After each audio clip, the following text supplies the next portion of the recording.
Советот за етика на медиуми денеска пред студентите на правниот факултет им презентираа што значи новинарство кое се работи согласно етиката и кодексот.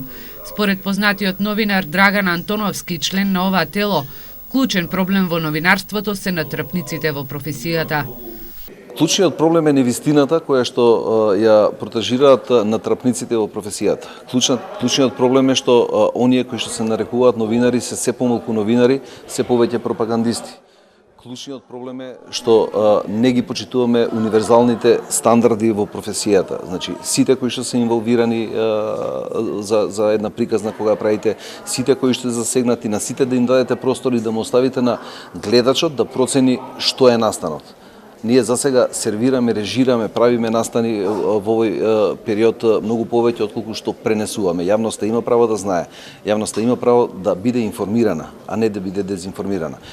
Антоновски вели дека како тело имаат за задача да го исклучат говорот на омраза, лагата, невистината во новинарството, а на граѓаните и да им се сервира чиста информација. Смета дека последните извештаи на Агенцијата за аудио-визуелни услуги за работата на медиумите во предизборниот период одат во добра насока.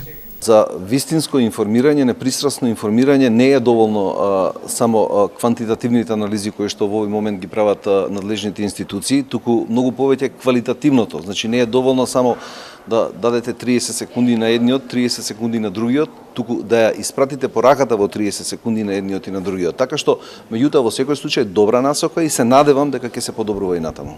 Професорот на правниот факултет Андон Мајхошев вели дека оваа презентација на Советот за етика на медиумите пред студентите е добра со цел идните новинари и правници да се запознаат со работата на оваа тело.